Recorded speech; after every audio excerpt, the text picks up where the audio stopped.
Calling this meeting to order of the Pinal County Community College District Governing Board. Welcome, everyone, and Gladys, if you could please lead us in the Pledge of Allegiance.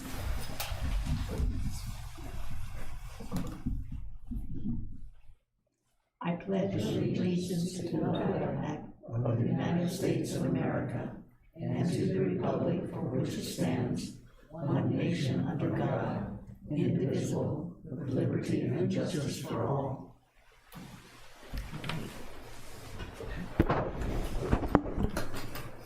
Thank you for that. And we have next on our agenda the adoption of the agenda. Is there a motion to approve as presented? So made. Second. All right, that was Mr. Walker and Mr. Odiorn. And any questions? All right. All those in favor say aye. Aye. All those opposed? All right, motion carries. Thank you. Next section is call to the public. We have no one signed in. All right, thank you, Angela. All right, now we have item 5, which is the consideration of the consent agenda. Is there a motion to approve the consent agenda as presented? So moved. Second. All right, that was Ms. Christensen and Mr. Walker. Are there any questions? Any discussion? Hearing none, all those in favor of approving the consideration of the consent agenda, please signify by saying aye. Aye. Aye. All those opposed? All right, motion carries. Thank you, everyone.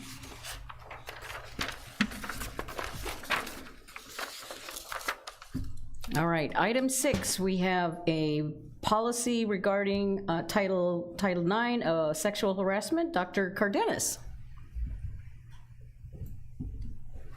Good afternoon, President Kasuga, governing board members, Dr. Elliott, Mary Lou, colleagues, and guests. In your packet, you will find the Title IX policy for first reading, and I'm happy to answer any questions that you might have about this policy. I have one. Yes, sir. Is there a reason this can't be made into a freestanding pamphlet of some kind that's indexed? There is. It actually is a requirement through the Department of Education that we have it as a governing board approved policy. So it does have to be included as a policy and procedure. So we do have information in other locations, such as the website, where you can search based on certain information, but we have to have this as well. Well, I understand we have to have it as well, but I just thought there was so much of it here that'd be nice to have it in a freestanding bound document so that has indexes in it. Okay, so thank people you. can look it up. Sounds good. Thank you. All right. Okay, thank you very much. Any other, thank you, Mr. Walker. Any other questions for Dr. Cardenas? Does this require approval? I think this is the first reading, right? Oh, it's first reading. Okay, so we don't need to make any motion. Okay, so it'll come back to us at the next meeting. In the meantime, what we can do, Mr. Walker, is put it in a PDF and bookmark it, and for the next board meeting, would be easier for you maybe to search through it. Okay, thank you. All right, thank you very much. All right, next item on the agenda, and the next 2 items on the agenda. Mr. Wadka, designation of reserves for future facilities. Thank you, and good afternoon, Madam Chair, governing board members, Madam President, Secretary, and all colleagues and guests this afternoon. The next 2 items are mine. The first one is the designation of reserve for future facilities. What we are asking the board is to designate $10 million of our unrestricted net assets from a general operating fund and remove it to a restricted reserve fund for future facilities. Once this is moved over to future facilities, it cannot be moved back to the general fund. So I caution that. The reason why we want to move $10 million over at this point, and this is something the board has done once a year, once every other year, we build up a reserve for future facilities. And currently we are looking at making either remodeling and or new construction at the SMC campus. So in preparation for that work that will get started this upcoming fiscal year, we like to have the funds available in the proper fund should we start to expend those dollars for the project at SMC. So that is the rationale for that. Right, concern, is there sufficient money in the general fund to be able to sustain itself without that $10 million? Yes, sir. And you mentioned that to be careful because of the fact that if you move it into this particular fund that you want it in, you can't move it back. You cannot move it back to the general operating funds. You have to use it for some type of future capital facility use, whether that's SMC or some other project, but you cannot, statute does not allow to move the dollars back. What is the balance in that this designated fund currently? Oh, good question. I want to say 15 or 20, somewhere. I can get the exact amount that's in there. And I might just add, we started doing this, 5-6 years ago. Yes. To avoid ever having to go out for bond again for facilities, right, Chris? Correct. No issuance of general obligation bonds or any tax referendum bonds. We would have the monies available in our capital fund sitting there to use for any type of future facilities. Any other questions? I have a few. Okay, go ahead, Dan. Yeah, Mr. Walker, you had mentioned SMC as a potential planning for this, but it being restricted does not restrict it to that campus, right? Correct. Looking at overall, and not new construction, but also any kind of refurbishment, rehab. Renovate, remodel, et cetera. Yes, Okay. sir. Good. Can you just review real quick what the other options are for acquiring capital? We mentioned bonds, but are there any other options that we might have other than the restricted funds as you're presenting today? Not really. It would have to be either a bond issuance and or some type of lease of property or purchase of property. Otherwise, that would be our only avenue if we're spending our own dollars. Okay, good. And I know there's been some discussions about having fewer brick and mortar type facilities and going to more virtual. Is that being considered as part of this? And do you have any idea what the current facility utilization might be? How many classrooms are we currently using and that sort of thing? On the top of my head, I do not. We do have reports, though, that show the utilization per each room on each campus. And I think the president mentioned at prior meetings that we've done walkthroughs, meaning the president and the VPs have done walkthroughs on most of the campuses. And we've used some of those schedules in making some decisions in terms of what the utilization is in those particular rooms, whether they're for classrooms or other purposes. Okay. I would add that the two, if we do remodel or build at SMC, we're looking at skilled trades and allied health, which require a hands-on component.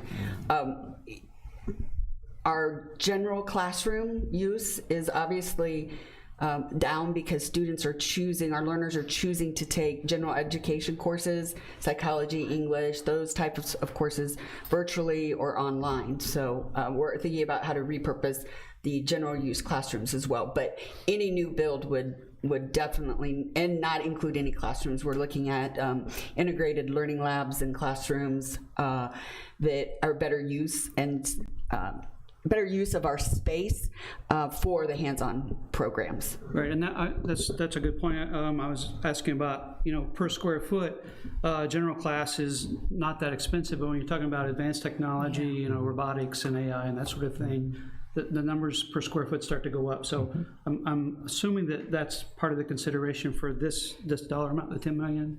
It is, and the 10 million certainly is not going to get you anywhere close to what would be anticipated at SMC, but this would be a project of a 2 to 3 year time frame before architects are hired, contractors, and stuff of that nature. But we do expect to expend some funds this next fiscal year, so we want to be prepared. And we've had preliminary discussions with a few options already that the architects have proposed to us, and I'm sure we'll be bringing that to the board in the near future before any decisions are made. Okay, great, thank you. Great, thank you. And to Chris's point, I mean, we don't have a lot of options for capital expenditure, so this is certainly a good way without having to go to our voters. Yeah. Any other questions, discussion on this topic? Looks like you need action on this, so is Yes, sir. there, Yes, ma'am. is there a motion to approve the designation for $10 million to be of unrestricted net assets to be moved into a restricted reserve for future facilities? So move. Second. All right, thank you, Dr. Odiorn and Mr. Walker. Any discussion?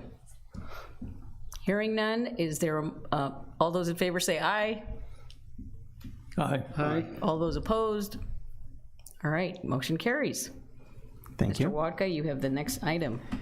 Yes, ma'am. Next item, every single April, we bring to the board the new budget for the fiscal year starting July 1st. So this is a budget for 22-23 fiscal year. It's broken out by the 3 schedules that you've seen in the past, Schedules A, B, and C. What we are asking for the board is to approve this preliminary budget in order for us to publish the budget, put it into the newspapers and so forth. And when I bring this budget back in a month, we cannot ask for an increase. We could certainly decrease this budget, but we cannot increase it. So that would be the recommendation, the proposal. So I'd like just to walk through some key points on each of the 3 schedules, if I may. First one is a summarization of where we stand with the expenditures by the funds and also a property tax levy and secondary tax levy.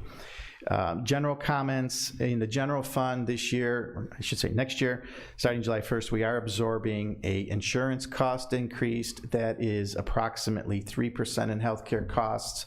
We have decided that that will be absorbed 100% by the institution. So there will be no percentage increase to the withholdings for employees. In our unexpended plant, we anticipate spending some dollars down, as I mentioned earlier, for the SMC. We are also doing a police department expansion, and we are completing a baseball stadium renovations, additional renovations where restrooms are going to be located and so forth. So that's the reason for the increase in the unexpended plant. The retirement of in-debt fund is projecting about $3.5 million, and that is for the lease payments in fiscal year 23. If you recall, a couple of years ago, we engaged with First American to be able to lease our capital. And that is that we lease for 36 months, and then the capital goes on our books. And the reason we do that is that we may have an expenditure limitation reduction because that is debt that we incur for the college. So that's an additional $3.5 million that we're anticipating for next fiscal year. Overall, salary and benefit line increased only 2.2%, even though there was a salary mid-year increase for employees that kicked in January of this year, which was about 5% for most, not all employees. But overall, there was only a 2.2% increase. One of the larger increases was in the workers' compensation rates. And the secondary levy is slightly higher than fiscal year 22. If you recall, last year, the discussion was that we had a reserve account in the secondary levy. So Pinal County, who takes our taxes for our bonds, we sort of drew down on that levy last year. So that's why the secondary levy was so low last year. So now we're back to where we should be on our secondary levy. One other thing to point out on Schedule A is where we stand with taxes. Our primary tax levy, our primary rate, 1.87, is actually down by almost 10 cents, a little over 10 cents, which is good news, which correlates to about a 5.5% decrease in our assessed valuation. And that is because of the fact of all the new construction in the county over the last year. So that is good news. Even though the secondary tax rate increased by 9.9%, our total rate is still down 4.3% compared to last year. And the other important thing is that our primary tax levy is $58.5 million. And what we can levy is the last line on Schedule A, which is $76.6 million. So we are $18.2 million below what we could actually levy. So that's a critical point, because I think we are the last Arizona community college that is below their maximum levy. So doesn't mean we could spend that 18 million, but we could certainly levy the 18 million without having to go to the taxpayers for any increase. So I just like to say that on Schedule A. Thank you for putting that on the record. Put that on the record. Schedule B lists out all of our revenues, highlights here, tuition and fees. You'll see about a $4 million decrease, and that is because obviously we went from 0 and we're going to $50 a credit hour for next year. And if you recall from the February meeting, we approved a 2-year rate, so it'll be $75 next August. But obviously, compared to prior years, that's still lower tuition revenue generated than we will the next 2 years.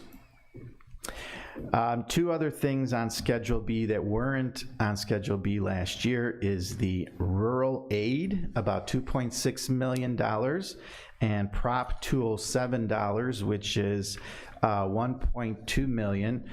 Prop 207 dollars are labeled the Smart and Safe Arizona Act. That's really the marijuana money.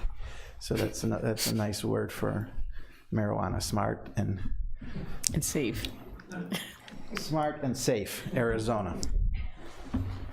Yeah. So those are 2 pots of dollars that were not included in our budget last year because of the fact those dollars did not come in until after our budget was passed, if you recall. State legislature was not completed with their budget approval yet, and Prop 207 was a new thing. So moving forward, obviously, Prop 207, and if we continue to get the rural aid from the state, you'll see a balance from year to year on those 2 revenue line items. And I think that's about it on Schedule B. Schedule C then is a summarization of all the expenditures. One of the things that's a little higher is the public service line. You'll notice what goes in there, and that's because we had a professional learning grant. That has been added to a number of counties, and that has increased the budget for the grant, and that's where we pay the expenses out for that particular one. And once again, the capital budget is increasing due to the set-aside monies for SMC, the other police expansion, and stadium bathrooms. And then the debt service also, we're projecting about $3.5 million for leasing debt payments. So with all that said and done, we pass a balanced budget, revenues and expenses, all funds, $97,937,781. And this is what we'd like to take to publication in the newspapers with your approval. Any questions or discussion of Mr. Wadka? Is there a motion to approve as, oh wait, do you need a motion? Yes. Okay. So made. Okay, Mr. Walker, and is there a second? Second. Mary Lou, you can pick. Gladys. All right, we'll go with Gladys. All right. Any discussion? Any further discussion? If not, all right. All those in favor say aye. Aye. All those opposed? All right, motion carries. Thank you. Good job. I mean, our budget is one of the most important things that this board does because it reflects the direction and the future of the college. So it's all good. Thank you. All right, information items. Dr. Elliott. Good afternoon, President Kasuga, governing board members, and colleagues in the audience this afternoon. A couple of things I'd like to share with you as the district update is, I'm not sure if you're aware, the college's Entertainment Industry Technology Program, and that's a mouthful, was highlighted in Pinalway's Spring 2022 magazine, a very nice article, and we can scan it and send it to all of you. The annual Student Awards Ceremony, one of the most wonderful thing we get to do on our campus each year besides commencement, will be held on Wednesday, April 27th at SPC in room 10T116, or you can view it via Zoom. And I think the invitation has been sent to the board via email. So if you can attend, it's always a wonderful event. As VP Waka shared with you, we are in the beginning stages of planning for potential new buildings and/or remodel of the older buildings at SMC. In particular, we're looking at a new allied health and skilled trades building, and moving massage therapy to a standalone spa-like location that can accommodate expansion of the program to include aesthetics. One of the things, as you know, you approved our wildly important goals, and one of them is to create a world-class learner experience. And so when I'm touring the campuses with the VPs, we ask ourselves when we walk in to any of the classroom space or learning space, does this create a world-class learner experience? And unfortunately, too often the answer was no, and so that's why we're really moving in that direction. Obviously, plans will be brought to the board once the planning beginning stages are complete. And then I'd like to share with you also that we have been approved by the NJCAA to revive volleyball at CAC the upcoming academic year. As you know, we had volleyball and it kind of faltered, but we have a new athletic director, Shelby Davis, and she's very eager to build new programs for us in athletics. So that's a good first step. Any questions before I move on to the legislative update? I also want to have Nicole and Brennan stand up. These two individuals are in the Leadership Academy, and one of their requirements was to attend a board meeting. And I wasn't really checking to make sure everyone attended, but we're glad that you're here today, so I wanted to recognize them for being here and checking that box off of their... Credit for presenting as well. After the The instructor will consider that. After the quiz. All right. Yeah, board member Miller said after the quiz. Yeah. And thank you for being here. So that's been a really fun thing to participate in with our future leaders. So I'll move on to the legislative update. As mentioned before, House Bill 2034 will allow CTEDs to offer associate degrees. This bill has passed the House. We continue to keep an eye on that because obviously it would impact our ability to attract and retain students. House Bills 21 and 22 and 2123, that they allow for alternative service providers to offer adult basic education programs and high school equivalency diplomas. Both of those bills have passed the House, and again, this is something that could impact our own adult basic ed and high school equivalency program. House Bill 2447 would prohibit colleges and universities from adopting and enforcing policy that restricts or prohibits a faculty member or student with a valid permit from carrying a concealed weapon on institutional property. And this bill remains in committee. I find it interesting because it doesn't apply to staff, just faculty and students. So I think that's probably an issue that they're discussing in the committee. And then House Bill 2658, it's establishes the Community College Adult Education Workforce Development Program. That's a mouthful. Within the Department of Education, and would provide up to $3,000 per full-time student enrolled. So this is a bill to kind of counteract the bill for alternative providers for adult basic ed. And this bill has passed the House as well. Senate Bill 1374, it changes the expenditure limitation calculation definition of a full-time student from 15 to 12 credit hours. This bill has passed the Senate, but we're not super hopeful that it's going to continue to have the traction. And the last one, Senate Bill 1173, that establishes a new formula for payment to a community college district for students who are out of district. This bill has also passed the Senate. So I'm happy to entertain any questions you may have about pending legislation. I want to keep that in mind, pending. Any questions? I'm hearing none. However, it'd be nice if they adjourned, but that's not happening yet. Well, we want the expenditure limitation. Oh, yeah, okay, sorry. Squeak that one in. Yes. All right. Thank you. Okay, thank you, Dr. Elliott. Oh, Mr. Wadka, you're back up again.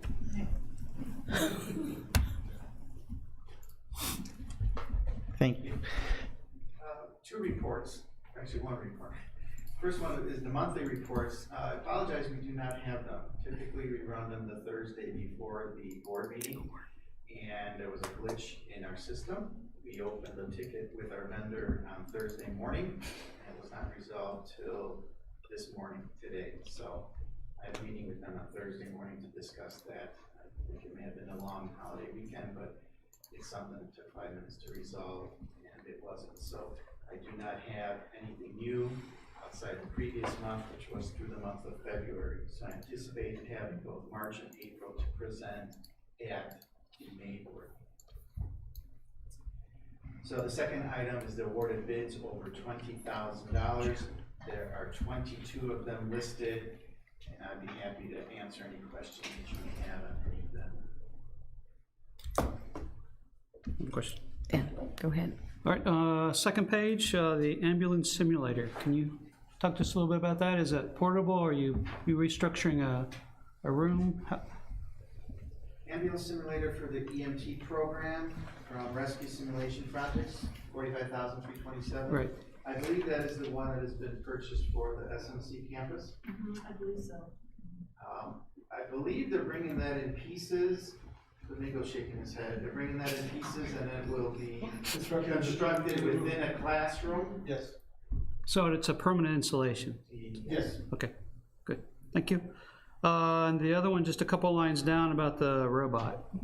Obviously, I have a theme here about advanced technology, but what can you tell us about that? Okay. Universal Robot and Accessories from Advanced Technology Consultants out of Michigan, $52,770. That is to purchase Universal Robot and Accessories for the AIT program. Automated industrial. So technology. So it's teaching it's material for teaching robotics So is In it, manufacturing. and manufacturing, yes. so is it one robot? Is it several? I believe these are more than one, it's units that students will be using as training. So like a STEM-based, STEAM-based Exactly. practice? Okay, good, thank you. All right.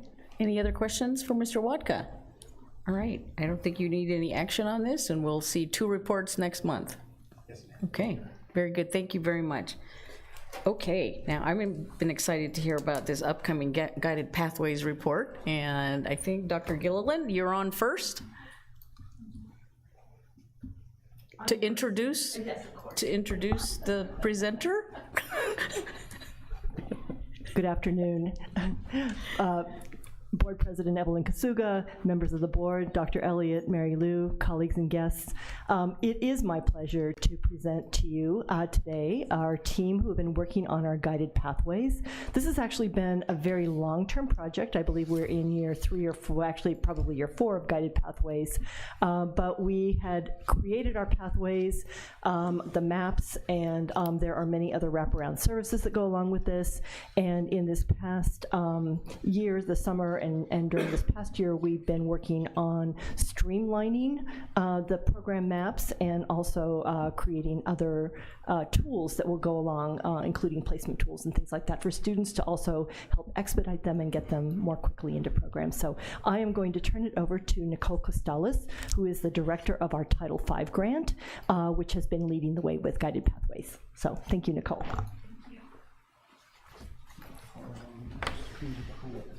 Good afternoon, President Kasuga, governing board members, Dr. Elliott, Mary Lou, faculty, staff, and guests.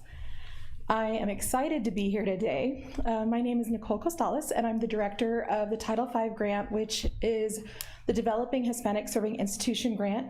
And I call it, this is my self-proclaimed title, All Things Guided Pathways. So we're going to talk about a lot of things today that have been supported by the Title V grant that goes through 2023, either fully supported or partially funded to help the work with guided pathways.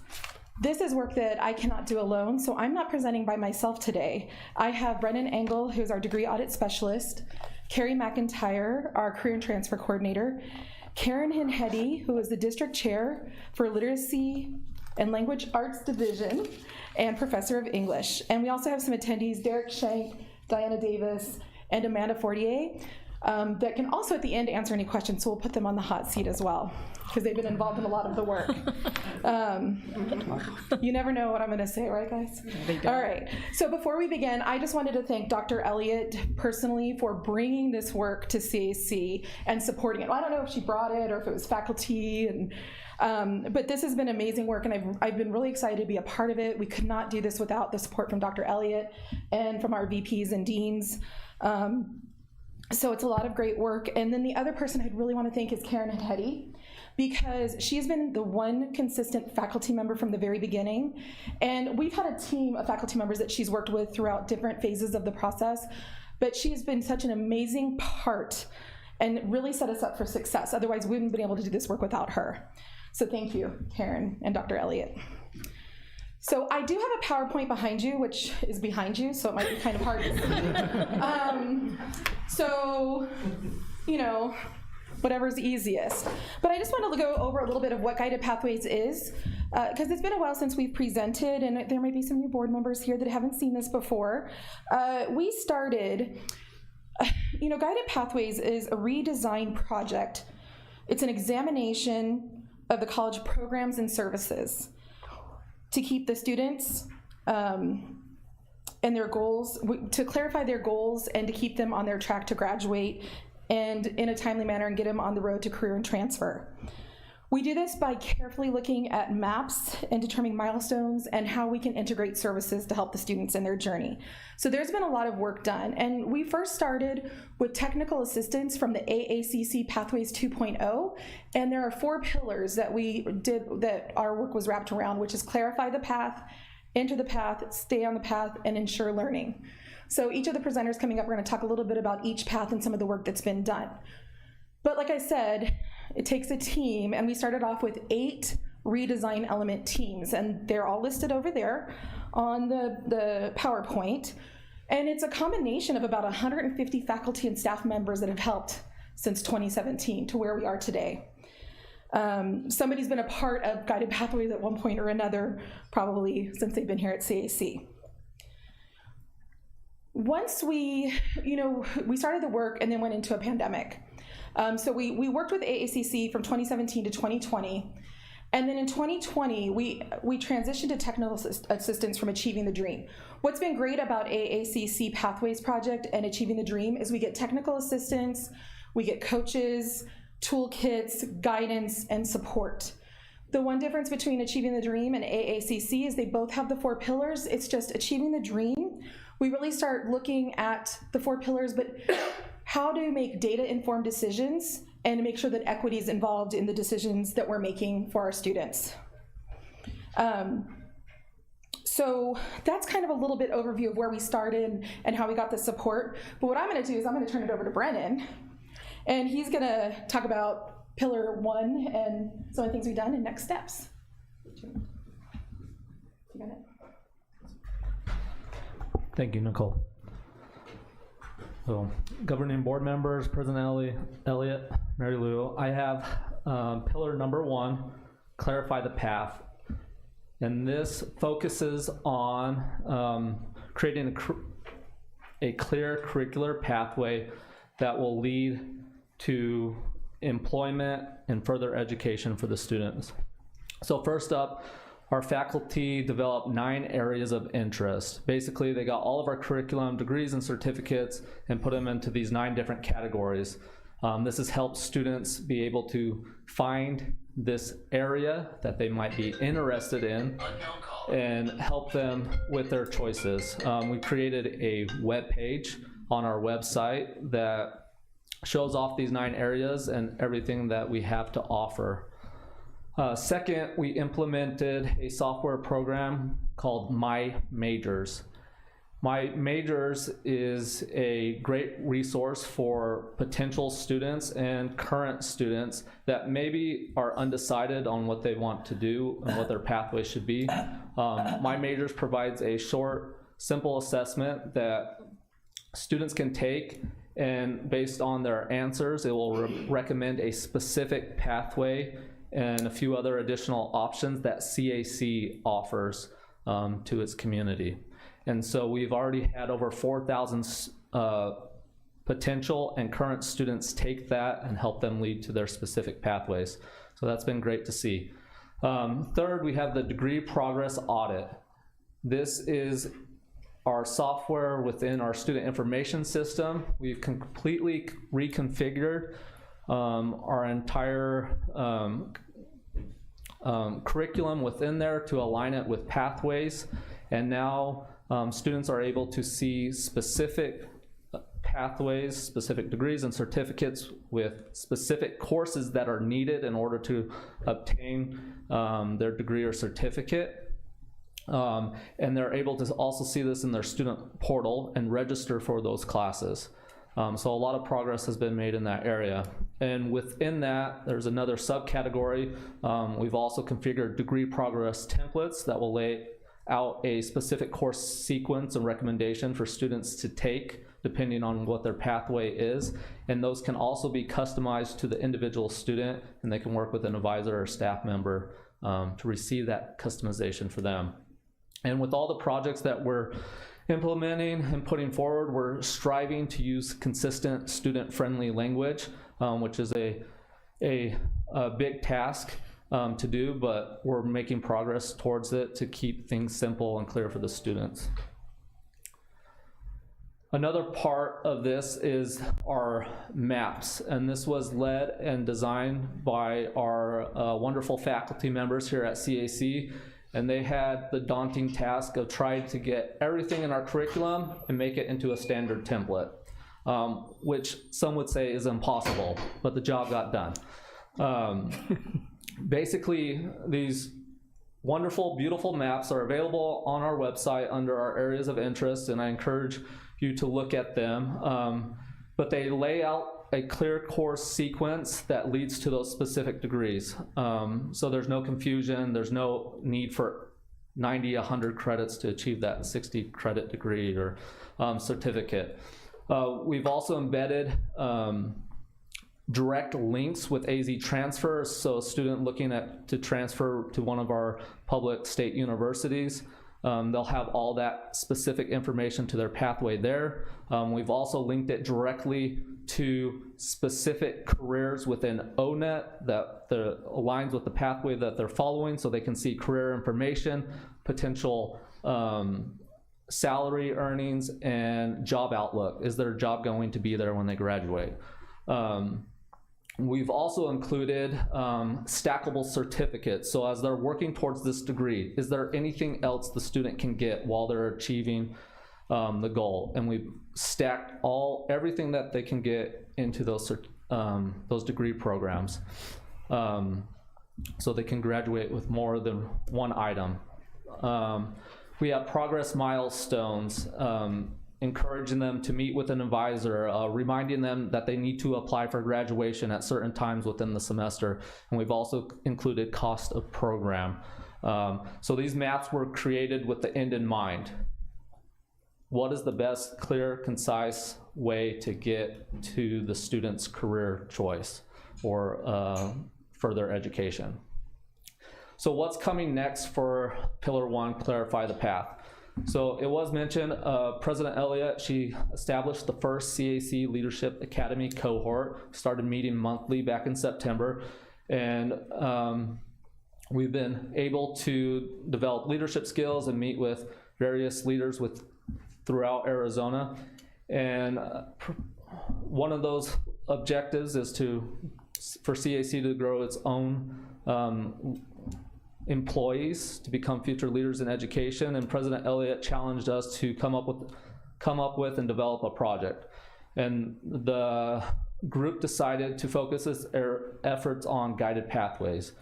And we're developing areas of interest videos to provide another layer for the students to receive information. So these videos are informative and promotional, help to identify what areas of interest even is, and we'll have an overview videos and specific videos to the 9 areas of interest, and we're also going to be making them available in Spanish as well.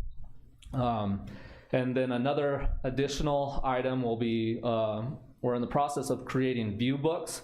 So this is kind of a promotional pamphlet that just gives a quick snapshot of all the different skills, wages, careers, things that they can be learning. If they're interested in skills trades, these are all the specific degrees and certificates within that area. With that, we're entering pillar number 2, and I have the first part of pillar number 2, but this is about helping students get on the path, which is essentially helping them to students receive the support that is needed. So our wonderful student service team has several initiatives going on right now.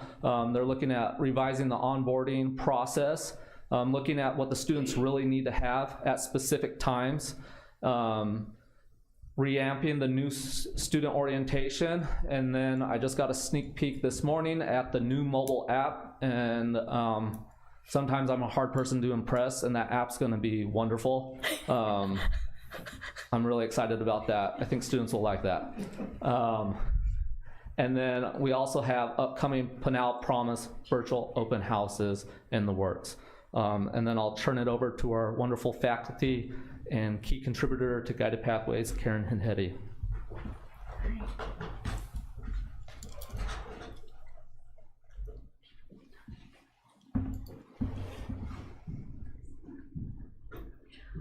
Good afternoon, Governing Board, Dr. Elliott, and colleagues.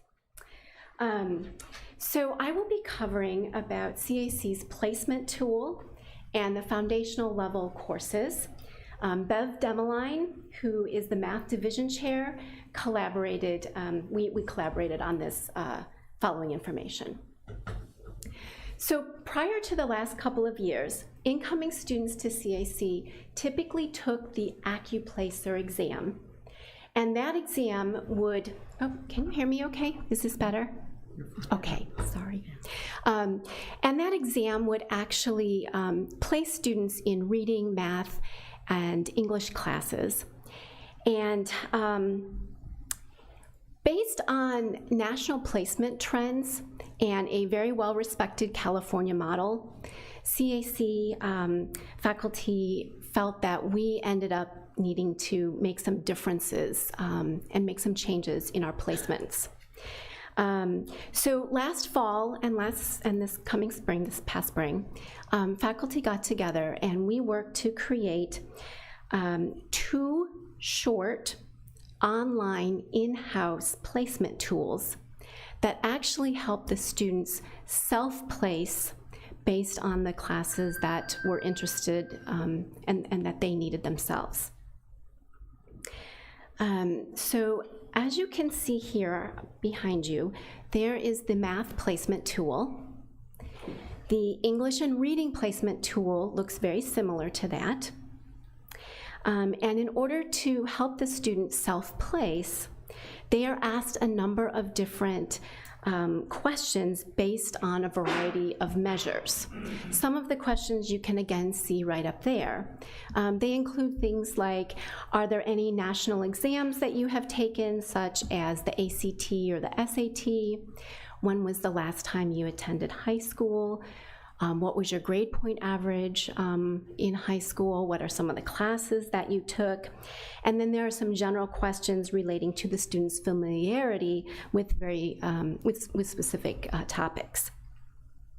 So besides the significant cost savings to the college by having these in-house placement tools and not using the AccuPlacer, these tools are actually much easier for incoming students.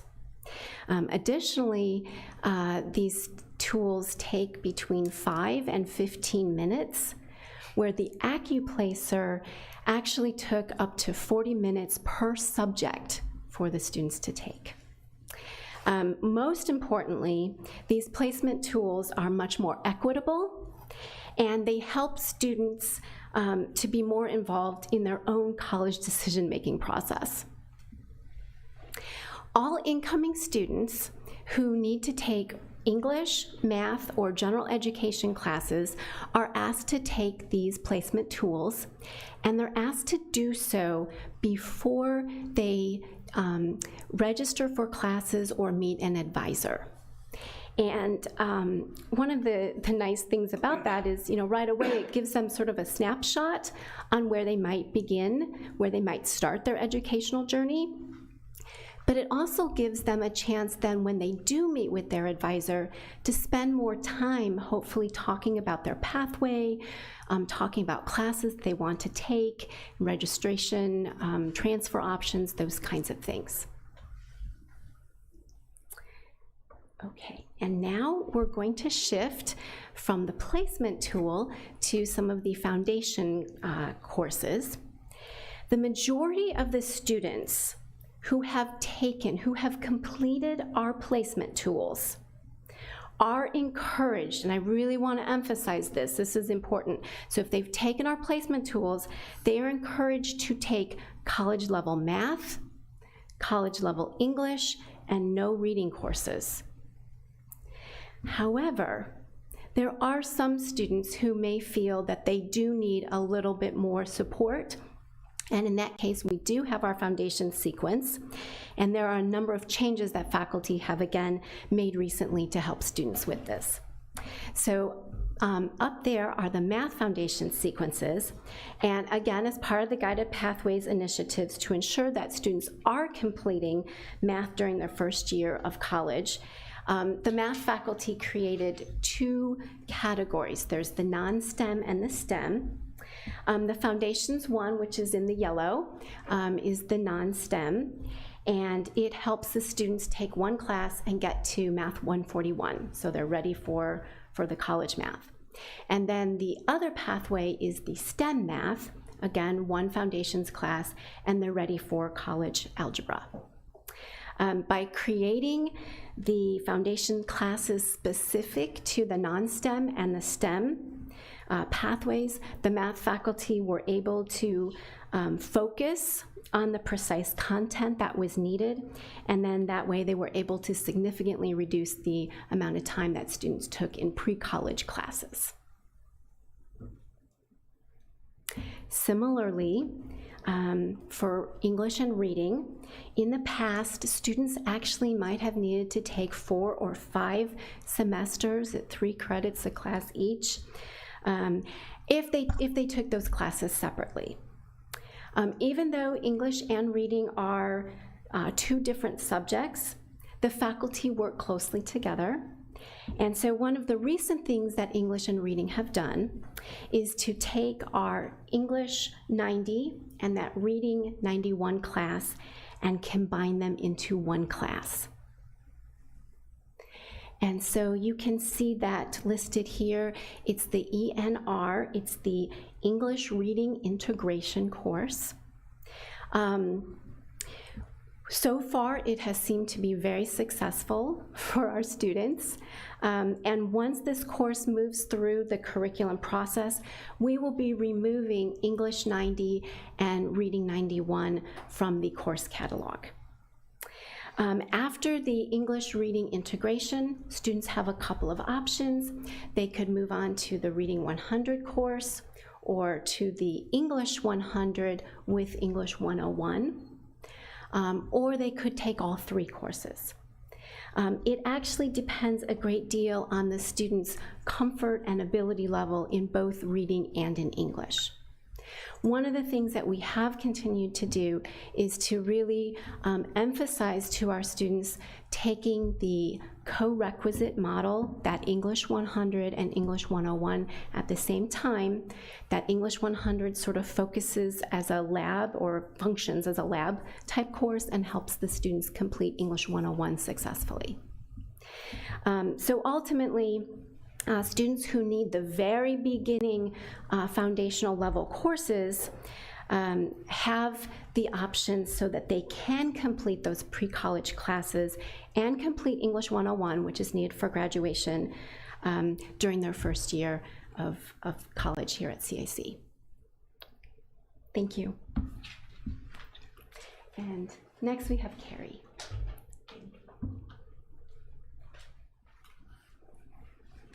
Good afternoon. You can hear me, right? Good afternoon, everyone. Thank you for having us and letting us present to everyone what we've been working on for years and years and years, it feels like. But we are doing great things and making great progress. So today, I am going to get to present to you some highlights of our project that support Pillar 3, help the students stay on the path. Now, highlight is the key word here, because if I told you everything and went into detail, you would be here way past dinner, and none of us want that. So I am going to, oh, and you know what? I need to advance this slide. There we go. So here we go. One thing that, with Nicole's help and our team's help, we've implemented a new scheduling system called Calendly. This has really helped to remove scheduling barriers for our students. They can literally just go on the website, click a couple buttons, and schedule for advising appointments, for workshops, for many other things. It's been an amazing tool. We are also in the process of piloting academic success coach model. This is a model of academic success coaches that support our students to help to keep them on their educational journey. Another thing that we've kind of been doing in our transfer center are university trips, connecting our students to the universities.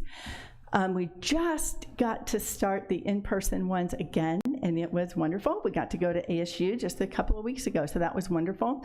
We are continuing our virtual trips because students do like those. We get a lot of traffic through that. So talking about virtual, the other thing that we have worked hard on in the last few years is our Career and Transfer Center. We have a physical location here on the Signal Peak campus where students can come in, but as we've all learned, students are really liking this virtual. We have spent a lot of time on creating a virtual career center. This has gotten a lot of traffic. We really like it in the sense of the equity that it gives our students who can't get to campus or have different barriers. They can actually go on, there's some of our websites right there, including the transfer center that you can see. They can actually go on and find the information they need. So we have spent, I can say I have spent, and our team, multiple hours learning how websites work, how web pages works, how to design them, and these are a list of some of them that we have redesigned or created ourselves, and then actually made them very useful for our students. So if you have a chance someday, go on and look at those because you might like them. Down here, we have developed a series of workshops in the area of career and transfer to assist students to get on their path early, to stay on their path, and to complete and to move on. The list is up there. I'm not going to read the list, but the one I do want to bring to your attention is the strong career exploration. Brendan had mentioned the My Majors, which is a great, quick 15-minute assessment. A student can just click on it, take it, and you get matched with the CAC area of interest. The Strong is actually a professional career assessment. So if a student needs more information or wants to talk to somebody, the student registers through Calendly, and you can actually see all of our workshops. You can see by the list, they're all listed in Calendly. Students can go there, register for one of our strong exploration workshops. They are emailed the actual link to take the assessment. The student takes it and then meets one-on-one with a professional career coach to walk them through the results and help them choose their direction in education. One point on this I want to make, this is a great bonus for CAC. Because of our Title V grant, most schools will charge for this, somewhere between $15 and $20-ish. Our students can take this for free. So that is just a wonderful benefit of Title V. So what are we doing next? We can't just sit around and do nothing, right? So our next big step, which is exciting, is Pipeline AZ. So Pipeline AZ, we've kind of been exploring this now this year. It is it's a tool that really encompasses career exploration, preparation, and job placement for our students. So students can go on here, look for jobs. We are now sending local employers, which I get contacted every single day by local employers wanting to post jobs for our students. So they're now being sent to Pipeline AZ, where they post their jobs. Our students are going on there, creating accounts, and seeing these jobs. There's also career assessments available here. We can also see what the students are doing. So it's actually really a neat thing if you ever have a chance to go look at it. So the version that we're using with Pipeline right now is actually free. It is operated through a grant. It's the CAC free version, and we've still been looking at it. Looks like CAC might or might not, I don't know, we're looking into moving forward. The Maricopa Community College and Yavapai actually pay for their full version, and apparently they really like it. Pipeline AZ right now has 6,000 employers that actually post on here, and they have 50,000 users. So this is where we're putting some time right now. In addition to that, and this is my last slide, so then you don't have to look at me any longer, which is hard sometimes. No, anyhow, this My Future AZ, and the reason I bring this up is this has to do with high schools. So the Department of Education is actually replacing their AZ CIS with My Future AZ. And this My Future AZ, if you look at the website there, it is actually with Pipeline AZ, and there's a reason for this. So they start in middle school, they start doing their assessments, they go through high school, they do everything, and we actually, at the high school and middle school level, CAC's degrees and pathways are being presented to these students at that level. At high school graduation, all of this information funnels in to Pipeline AZ. So this is just a wonderful tool for our students, future students, and CAC at large. So thank you for your time. And Nicole, I'm going to turn it over to Nicole to finish up. Thank you. We're almost there. We're almost at the end. We'll have you home by dinner, right, Carrie? Like I said, it takes a lot of work, and I'm sorry if we went over our time, but we really wanted to share all the great things that the work that the college has been doing. I mean, I work with some pretty amazing people, if you can't tell. So the last thing is, let me go to the last slide. Pre-pandemic, we went to our last conference with the AACC, which is where we started on Pillar 4, Ensure Students Are Learning. And then there was this pandemic that happened, and we continued to do a lot of the work that we had already been working on, but Ensure Students Are Learning, that was one area that we were just gearing up, and now we're gonna start going back around to that area because everybody had to change to get to online learning over the last couple of years. So this is an area that we're gonna focus on in the future. But we did redesign the early alert system to help support students in the classroom. There was a syllabus redesign to help align with our pathways under our areas of interest. There's been a lot of work on open educational resources, so free textbooks for students, and then Caring Campus faculty are part of this as well, and all I can say is I think you guys heard from them last month, so we won't go into too much detail there. But I really thank you for your time today. I think this wraps up. I did want to mention, we had the redesign teams, the 8 redesign teams prior to the pandemic.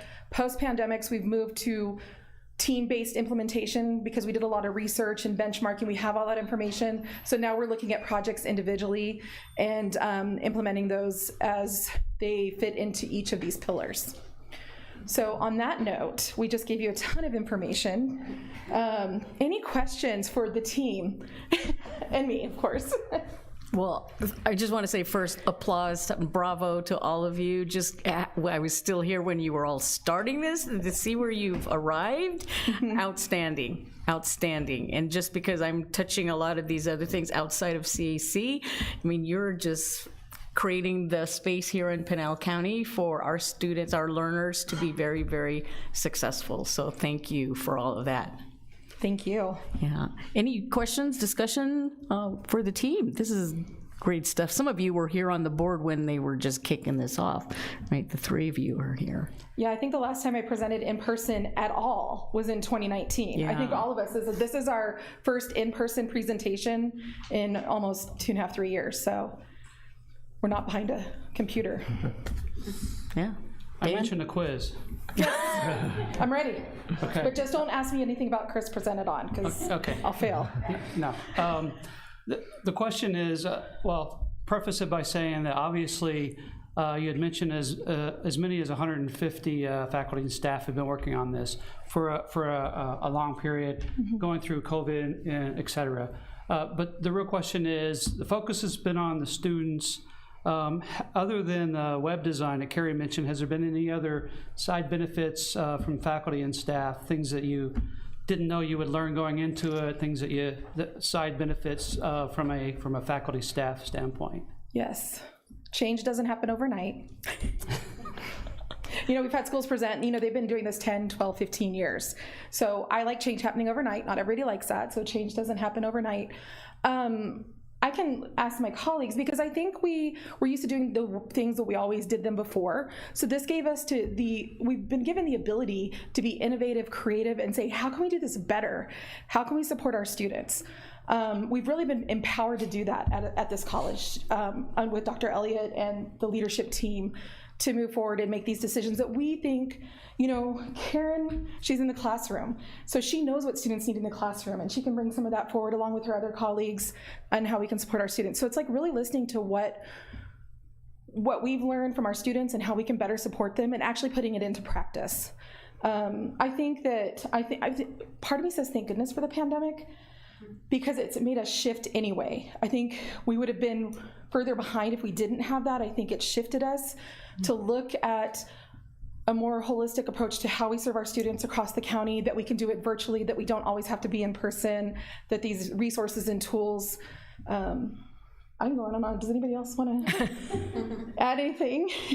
Okay. May I add one thing? I think that just if we look at it from a big picture point of view, it's really to integrate our work across academics, services, and other divisions, and we've all become much more aware of the barriers that students potentially face, and a lot of this work is really aimed at removing those barriers in so much of our work. So there is still some work to do, but I think that's really brought us together.